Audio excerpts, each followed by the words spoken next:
¿Qué tal? Saludos, bienvenidos un día más a Redes 7, este espacio de Onda Mezquita 7 Televisión que directamente llega hasta sus hogares o donde estén, en cualquier caso, para informarles acerca de lo que ocurre en el mundo de las nuevas tecnologías. Son noticia prácticamente a diario, no por lo que ocurre en torno a ellas, sino porque todos tenemos a mano un dispositivo electrónico el cual creemos que sabemos manejar perfectamente bien, pero en torno al cual, dada la evolución de este tipo de dispositivos, todos tenemos que tener información precisa e incluso escuchar a voces autorizadas, a expertos que en el día a día no solo trabajan, sino que se forman en estos ámbitos para precisamente mejorar su calidad de vida, de usted que nos está viendo al otro lado de la pantalla. Hoy tenemos el placer de recibir en nuestro plató, aquí en Onda Mezquita 7 Televisión, a Juan Francisco Delgado, que es el vicepresidente de la Fundación INTEC. Señor Delgado, ¿qué tal? Muy buenas. Hola, ¿qué tal? Bienvenido, cuéntenos a qué se dedica esta fundación, en particular para aquellos que nos estén viendo, pues puedan conocerla de manera más precisa. Bueno, pues la fundación es una fundación sin ánimo de lucro que está formada por patronos, empresarios o empresas que tienen relación con el sector tecnológico y con el sector agroalimentario, o inversores que quieren desarrollar aquí una labor. Fundamentalmente el objeto fundamental es la transformación digital del sector agroalimentario, de toda la cadena, desde la producción primaria, siguiendo por la industria, la logística, la distribución, hasta el retail y los restaurantes, por así decirlo, toda la cadena, todo el abanico de la cadena agroalimentaria. Nosotros ayudamos desde la Fundación a que las empresas, instituciones, organizaciones se transformen digitalmente hacia una mayor producción, más eficaz y sobre todo que contamine menos y que el medio ambiente sea más respetado. Hablamos evidentemente de un sector como el agroalimentario muy potente en nuestro país, en Andalucía, en Córdoba en particular también, pero bueno, por ir por partes y hablando precisamente de este sector del agroalimentario, ¿qué nivel de digitalización tiene actualmente en nuestro país? Sobre todo porque hemos tenido, y seguimos en ella, en una pandemia que todo lo ha cambiado, todo lo ha impulsado. No sé si el sector agroalimentario también ha sufrido o también ha sido uno de los agentes en los que también ha cambiado la situación. Bueno, yo creo que hemos vivido en la pandemia, en estos 2 años y medio que llevamos de pandemia prácticamente, que se dice muy pronto. Yo creo que la transformación digital que ha sufrido toda la sociedad en positivo ha supuesto un vuelco extraordinario. Lo que hubiéramos tardado 10, 15 años se ha solucionado en 1 año. Por razón de que la gente pues utiliza ya a través de su teléfono móvil, por ejemplo, pues hace la compra en su supermercado o la compra de prendas de vestir. Esto es algo ya muy habitual. En los restaurantes, por ejemplo, vemos cómo ha cambiado la situación, de forma que es raro ver ya el restaurante donde el camarero va con una notita de papel. Ya casi todos van con un móvil o con un dispositivo donde se pide la comida, casi todas las cartas están digitalizadas. Es decir, esa transformación ha sido muy generalizada y se ha multiplicado por mucho y se ha hecho sobre todo en mucho menos tiempo, con lo cual, si le debemos algo a la pandemia, que desde luego le debemos poco, desde luego la transformación digital que ha venido además para quedarse, que eso es algo ya que ha venido en este sector. Ahora, si me pregunta cuál es el nivel de transformación digital, no tanto de digitalización, que yo distinguiría la transformación digital que implica cambiar muchas cosas internas también en las empresas, yo le diría que en el sector agroalimentario está muy baja con respecto a otros sectores de la economía, muy baja. ¿Qué porcentaje? Pues mire, depende. Si cogemos la producción primaria, es decir, lo que se hace en la agricultura, en los campos, en el olivo, en la producción de naranjas, en la producción de las grandes extensiones de trigo o de almendra, o lo que se da en Córdoba fundamentalmente. Que ahora le preguntaré por ello, sí. Ahí el nivel de digitalización está a unos niveles bajísimos, un 5% aproximadamente. Si nos vamos a la industria y nos vamos a la parte, digamos, más alta de la cadena, la industria, la transformación, la distribución, ahí llega a un 50% y con la pandemia incluso ha llegado a un nivel más alto, ¿no? Y ya llegando, porque claro, la digitalización es infinita, con necesidad de seguir... Sí, imparable, claro. Efectivamente, es imparable. En ese sentido, quizás sea interesante preguntarnos por qué es tan baja, ¿no?, esa digitalización, ¿no? Más que nada porque hemos vivido un impulso en otro tipo de sectores, como usted ha comentado, pero teniendo en cuenta el potencial del sector agroalimentario, ¿qué es lo que está pasando para que no se produzca con mayor o menor aceleración ese cambio que tiene que producirse? Bueno, yo creo que hay muchas cosas que influyen, muchas. La primera es que donde se produce tradicionalmente menos innovación en toda la cadena agroalimentaria, en el sector de producción primaria, salvo excepciones. No vaya a ser que esto es como generalizar, siempre conlleva que nos dejamos injustamente a alguien que está haciendo bien las cosas, pero en general...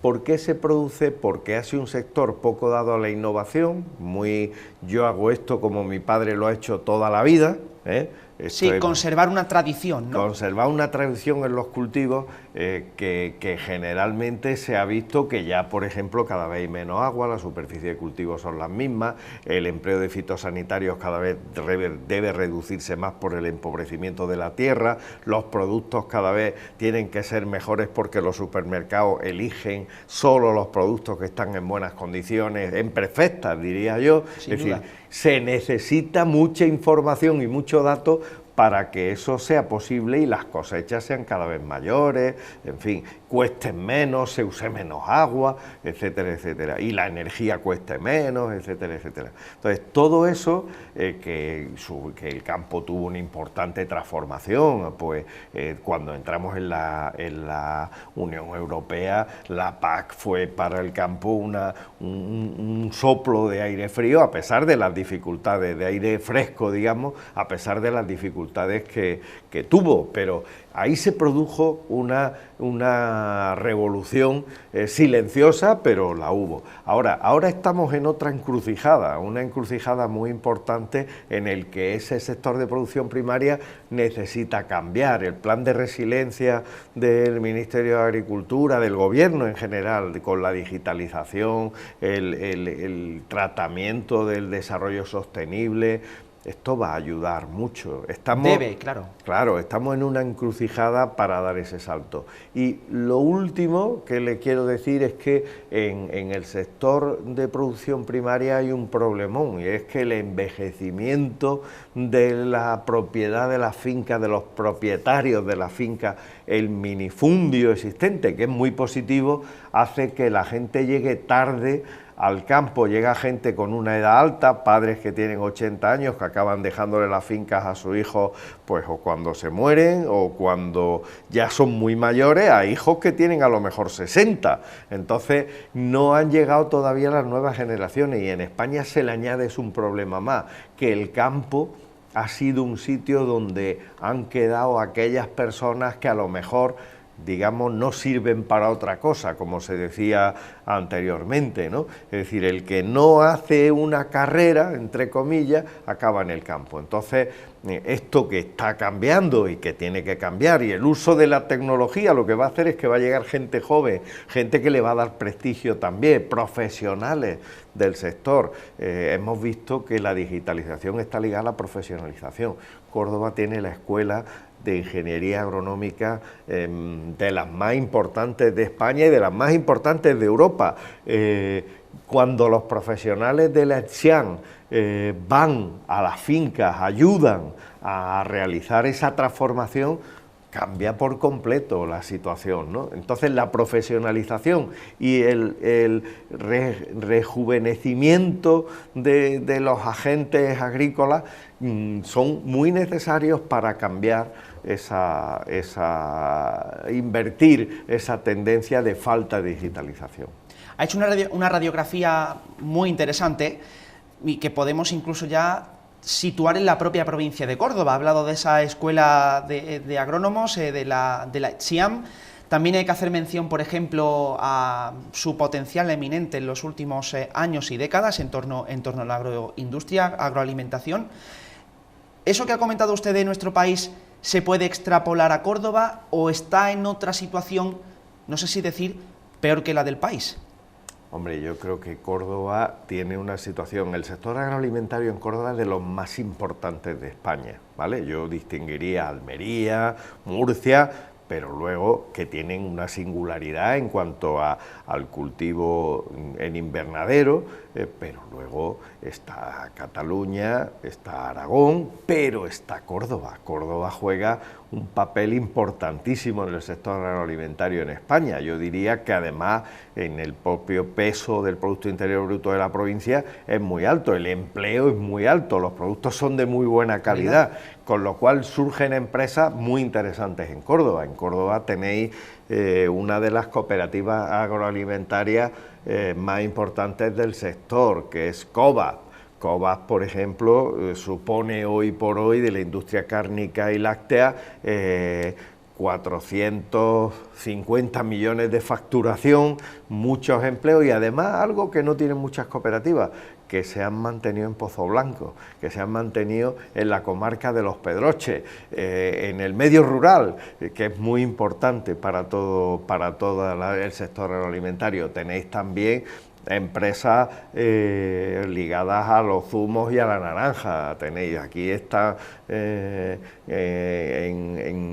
vuestros municipios hay unas plantaciones de cultivos importantísimos en aceite de oliva también. Está de Copca, aunque no tiene la sede social en Córdoba, pero tiene una implantación en Córdoba importante.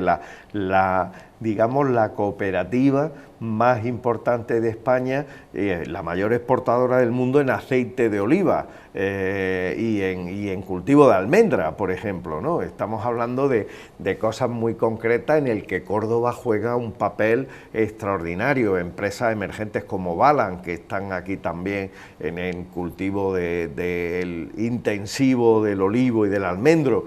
Yo creo que hay ejemplos en el que dicen muy claramente cómo Córdoba se sitúa en eso a la cabeza. Tenéis que aprovechar más esa situación, pero ya partimos de una buena posición, ¿no? Una buena posición seguramente en la apuesta empresarial. Lo que quizá falta es lo que comentaba usted antes, ¿no? El formar esos perfiles, el profesionalizar esas áreas, que es lo que ya, si extrapolamos al resto de la sociedad, nos queda por hacer. No sé si ahí la agroindustria, la agroalimentación se encuentra en una buena situación para, no sé, aprovechar tendencias agroalimentarias que se están produciendo ahora. Sí, yo creo que hay otro problema que es, desde mi punto de vista, y lo hemos publicado un informe que lo dice, la atomización de las empresas agroalimentarias. Es decir, España tiene 30.000, 33.000 empresas agroalimentarias según el Ministerio de Economía, de Agricultura y de Economía. 30.000 cuando hay algunos sectores que a lo mejor tienen 3.000 y que son el sector, por ejemplo, farmacéutico o el sector de la automoción o el sector de la aeronáutica, que son sectores muy pujantes, tienen un número de empresas mucho menores. La atomización de que haya tantas empresas implica que el sector luego tiene muchas dificultades para vender y le impone mucho sobre los precios. Muchos de los problemas que tenemos ahora en el sector primario tienen que ver con que a lo mejor hace falta más fusiones y más unión en un pueblo. Yo soy de un pueblo de la provincia de Jaén y ahí me parece que son 9 cooperativas de aceite.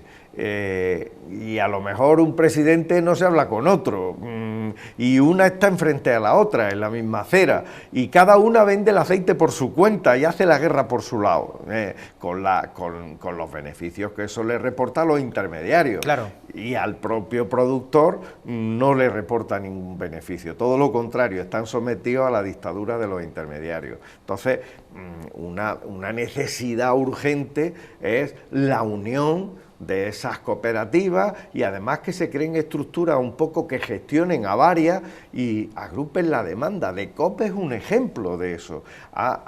Lo que ha conseguido es que la oferta de aceite la reagrupa y lo que va a hacer es ponérselo difícil a la demanda.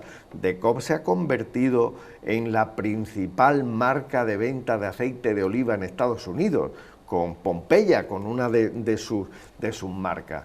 Eso es un ejemplo de concentración de la oferta para que la demanda también tengan una interlocución fuerte con 7.000 cooperativistas. ¿Qué tienen? Profesionales que saben hacer su trabajo. Los profesionales de DECOOP saben hacer el trabajo desde el punto de vista del marketing, desde el punto de vista de la venta, desde el punto de vista de la mejora de la calidad del aceite. Ahí están profesionales que le prestan servicio a sus cooperativas para sacar lo mejor de ellas. ¿Lo ve factible eso en nuestro entorno? Comenta ejemplos positivos en Córdoba. No sé si eso habría que extrapolarlo o, bueno, pues exponerlo en otras provincias, en otras comunidades, como ha mencionado antes, para que se termine de producir ese impulso, ¿no?, que hace falta en el sector agroalimentario. Yo lo veo factible, muy factible. Incluso necesario quizá, ¿no? Y lo veo súper necesario, porque toda la transformación digital de la que estamos hablando y la transformación ecológica, la transformación hacia el desarrollo sostenible, cada vez tenemos menos agua, la sequía está ahí. No solo hacer trasvases, como propone mucha gente, sino también hay que optimizar sistemas de riego inteligente. Todo eso se hace con profesionales y con tecnología, con dinero, obviamente, incentivando el que haya recursos públicos para eso. Y los recursos públicos, tanto del Gobierno como de la Junta de Andalucía, deben tener ese enfoque y tiene que haber beneficios fiscales para ello. Francia ya lo hizo en los años 60 y ahora hay resultados porque los agricultores franceses son de los más prestigiados de la Unión Europea y además ellos tienen mucha fuerza frente a su gobierno, ¿no? Esto es algo importante que hay que tener en cuenta. Por ampliar ahí un poco lo que está comentando, señor Delgado, ¿cómo habrá que desarrollar la innovación en el sector agroalimentario para producir más con los mismos recursos, con lo que tenemos ahora, y ser algo muy importante y muy demandado, por ejemplo, en los fondos Next Generation, ser respetuosos con el medio ambiente? Bueno, yo creo que cuando nos planteamos el proceso de innovación, nosotros que llevamos muchos años trabajando en este proceso de innovación, hay que saber qué es el acelerador de la innovación. ¿Qué es innovar? Innovar siempre es hacer algo nuevo que no existe, que se le otorga un valor añadido, fundamentalmente en los dos campos que tú has dicho. Si nosotros metemos tecnología, que es un acelerador de la innovación, es decir, si yo puedo saber cuándo en mi olivo está pasando sed y, por ejemplo, se está formando el hueso, que es fundamental para la formación de la aceituna y luego para el aceite y el rendimiento, etcétera, etcétera, si yo tengo un sensor que me dice que mi olivo está necesitando X nivel de agua para poder cuajar bien la aceituna, y esa información me la están trayendo a mi móvil y me están diciendo, oiga, que tiene usted la zona A sin riego, y yo desde mi móvil puedo decir, pues quiero regar la zona A tanto para que lo tenga. Y eso es posible, que ya tecnológicamente eso es posible, establecer un sistema de Bluetooth con sensores que permita activar desde tu móvil esa situación y previene que tu cosecha se te vaya, o que esa aceituna no dé su fruto correspondiente, etcétera, etcétera. Eso un agricultor, cuando eso vea que eso funciona, tiene que decir, oye, yo tengo que adoptar eso para su finca. Esa innovación ya la tenemos, lo que tenemos que hacer es procurar que eso suceda. La introducción de energías renovables, por ejemplo, en las comunidades de regantes. Ahora mismo las comunidades de regantes tienen una factura de subida del agua, de bombeo del agua y de distribución del agua en las fincas que se ha multiplicado por el doble. Entonces los productos también por eso se encarecen. ¿Qué es lo que tenemos que hacer? ¿Cómo se hace innovación? Metiendo energías renovables, por ejemplo, en las balsas de agua, de almacenamiento de agua de las comunidades de regantes, hay ya balsas flotantes que no solo reducen un 15% de la evaporación del agua de esa balsa, que es muy importante, sino que además reducen un 30% la factura que normalmente tiene esa balsa de redistribución. Me comentaban en una cooperativa no hace mucho que acaba de implantar una cooperativa de la industria, ¿vale? tomate, de sherry, de la costa de Granada, por ejemplo, ¿no? Que había introducido energías renovables en su industria, no solo que la había amortizado en 3 años, sino que el 80% de la factura eléctrica la había disminuido, el 80% sobre el año anterior, que es que aquí ha crecido el doble sobre el año anterior. Es decir, la introducción de las energías renovables y sistemas que permiten, que ya los hay, sistemas que permiten que tú puedas en una comunidad utilizar la energía que necesita un lado y compensarla con otro y establecer lo que nosotros llamamos una comunidad energética local con tecnología que permita optimizar los tiempos del uso de esa energía, eso se puede utilizar ya, ¿no? Y en ese sentido creo que lo pueden ver si viajan o directamente miran a su alrededor, ¿no?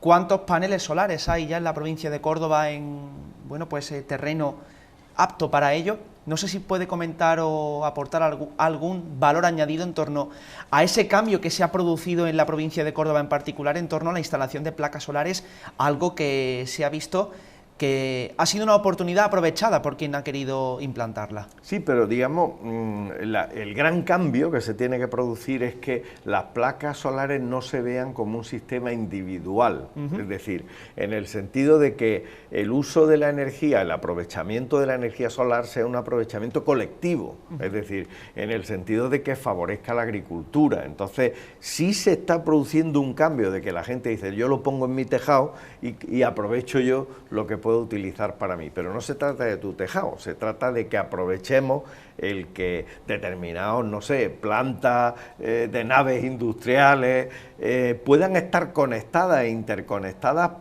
para aprovechar los picos que necesitamos de electricidad y aprovecharlas de todo. Hay ayuntamientos que están ya utilizando ese sistema de comunidades energéticas locales. En Alemania un 45% de las localidades hacen eso, para aprovechar los tejados para toda la comunidad, instalaciones municipales, pero también en fábricas, y todo conectado, y un sistema de inteligencia artificial reparte la electricidad en función de las distintas necesidades con la energía solar, ¿no?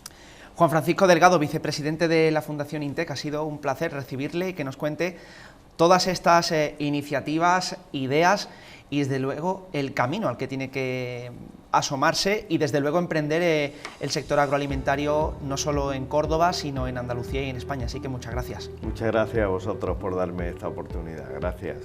Pues más oportunidades tendrán otros protagonistas que tienen mucho que decir en torno a la digitalización y las nuevas tecnologías aplicadas, ya lo ven, a cualquier ámbito de nuestra vida. Les invitamos a que sigan con nosotros en la programación de Onda Mezquita 7 Televisión. Mientras tanto, les esperamos en otra edición de Redes 7. Ha sido un placer y ya saben, nunca dejen de sonreír.